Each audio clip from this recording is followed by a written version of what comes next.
Hello friends, आज की इस वीडियो में हम बात करेंगे एमपीसीबी के बारे में। एमपीसीबी को मोटर प्रोटेक्शन सर्किट ब्रेकर कहा जाता है। जहां पे भी हमारी मोटर्स लगी होती है इंडस्ट्रीज में, वहां पे मोस्टली एमपीसीबीज का यूज होता है। अगर हम ऑटोमेशन पैनल्स की बात करें या मशीनरीज की बात करें या उन पैनल्स की बात करें जहां पे मोटर कनेक्टेड है, तो उन पैनल्स पे मोस्टली एमपीसीबी लगी रहती है। एमपीसीबी को फुल फॉर्म होता है motor protection circuit breaker. MPCB specifically motor को प्रोटेक्शन देने के लिए बनाई गई है। तो हम इसके बारे में बात करते हैं कि ये एग्जैक्टली होती क्या है।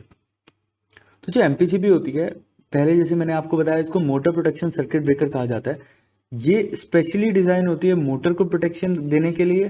जैसे हमारी एमसीबी होती है, ये स्टैटिक लोड को देने के लिए होती है। उसी हिसाब से जो एमपीसीबी होती है मोस्ट केसेस में डायनामिक लोड को देने के लिए होती है, जैसे कि मोटर्स हो गया, और स्टैटिक लोड को देने के लिए भी होती है। जो एमपीसीबी है ये हमें कौन कौन सी प्रोटेक्शन देती है, तो ये ओवरलोड प्रोटेक्शन देती है, शॉर्ट सर्किट प्रोटेक्शन देती है, अंडर वोल्टेज प्रोटेक्शन देती है और फेस लॉस की प्रोटेक्शन देती है। एमसीबी यूज करने का इंडस्ट्रीज में मेन जो कॉन्सेप्ट होता है वो मोटर को प्रोटेक्ट करने के लिए बना है।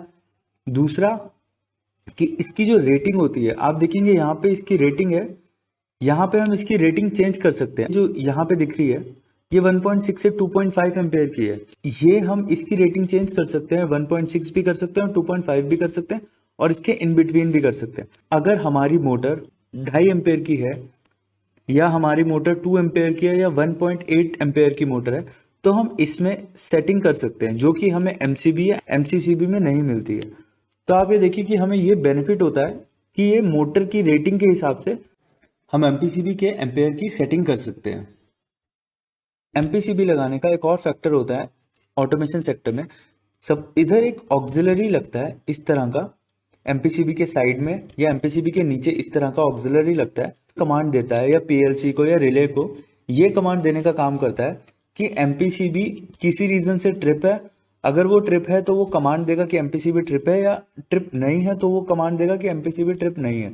ये ऑक्सिलरी स्विच है जो एमपीसीबी के साइड में लगता है। ये एमपीसीबी का स्विच ऑन और स्विच ऑफ बताता है। तो इस हिसाब से अगर ये पीएलसी को कमांड देता है तो पीएलसी एक आउटपुट जनरेट करता है, वो एचएमआई पे शो करता है कि हमारा सेटअप सही है या हमारा सेटअप में प्रॉब्लम है। ये एक बेनिफिट होता है एमपीसीबी लगाने का। ये दो तरह की एमपीसीबी आती है, एक इस तरह की एमपीसीबी आती है, एक इस तरह की एमपीसीबी आती है। ये डिफरेंट मेक की एमपीसीबी है, तो डिफरेंट तरह से इसका शेप है। अदरवाइज दोनों एक ही टाइप की प्रोटेक्शन देते हैं और दोनों के एक ही तरह के कनेक्शन होते हैं। अब हम बात करते हैं कि एमसीबी की कंस्ट्रक्शन में क्या क्या होता है और जो वो प्रोटेक्शन देता है वो किस किस हिसाब से प्रोटेक्शन देता है। अभी इसमें ये करंट एडजस्टर है, जैसे कि मैंने आपको बताया कि ये रेटिंग हम एडजस्ट कर सकते हैं, तो ये करंट एडजस्टर है। ये बायोमेटेलिक स्ट्रिप है जो कि ओवरलोड करंट के होने पे ये बायोमेटेलिक स्ट्रिप बेंड हो जाती है।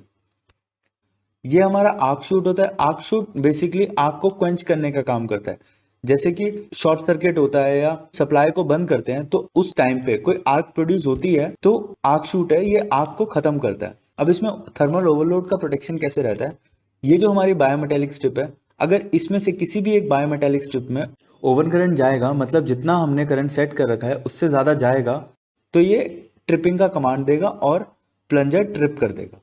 तो इस हिसाब से ये हमारा काम करता है। अगला आता है हमारा short circuit fault. Short circuit fault के लिए यहाँ पे ये 3 कॉइल होती हैं तीनों फेज के लिए। जैसे ही इस कॉइल में एकदम से करंट फ्लो होता है, मतलब जब शॉर्ट सर्किट करंट होता है वो बहुत ज्यादा होता है जब शॉर्टिंग होती है, तो शॉर्ट सर्किट करंट जैसे ही ज्यादा फ्लो होता है तो एकदम से मैग्नेटिज्म बनता है और जो प्लंजर होता है उसको वो खींचता है और प्लंजर के खींचने से सर्किट ब्रेक हो जाता है। इस हिसाब से ये प्रोटेक्शन होती है शॉर्ट सर्किट की। जो अनबैलेंस और फेस लॉस की, जैसे ही इसमें से अभी सपोज करो अगर हमारा कहीं मोटर कनेक्टेड है और वो मोटर में से 3 फेज की जगह 1 फेज कम जा रहा है, 2 जो फेज है उसमें से करंट ज्यादा जाने लगेगा, क्योंकि एक फेज में से तो करंट जा ही नहीं रहा है, तो ऑब्वियसली दूसरे फेज में से करंट जाने लगेगा। तो उस केस में बायोमेटेलिक स्ट्रिप, क्योंकि इसकी रेटिंग बिल्कुल कट टू कट होती है, अगर हमारा 2.5 एम्पेयर की मोटर है तो हम 2.5 पे सेट करेंगे, अगर हमारी 2.3 एम्पेयर की मोटर है हम 2.3 एम्पेयर पे सेट करेंगे। तो इतना कट टू कट होता है कि अगर थोड़ा सा एम्पेयर भी बढ़ता है तो वो ट्रिप कर देता है सर्किट को। तो इस तरह से हमारी जो बायोमेटेलिक स्ट्रिप है वो बेंड हो जाएगी और वो ट्रिप कर देगी। अनबैलेंस फेस का कंडीशन भी इसी हिसाब से हमारा रिस्पॉन्स करेगा और फेस लॉस का प्रोटेक्शन भी हमारा इसी तरह से रिस्पॉन्स करेगा। वीडियो को बनाने का रीजन ये था, जब हम कॉलेज से ऑटोमेशन सेक्टर में जाते हैं या हम कॉलेज से इंटरव्यू देने जाते हैं तो हमने सिर्फ इस एमपीसीबी के बारे में पढ़ा होता है, मगर ये डिटेल मैंने आपको एक वीडियो बना के दी है जिसमें आपको डिटेल पता लगेगा कि एमपीसीबी के रीजन क्या होते हैं हमारे लगाने के, और हमें फायदे क्या क्या मिलते हैं एमपीसीबी से। आई होप इस वीडियो से आपको एमपीसीबी के बारे में क्लियर हुआ होगा।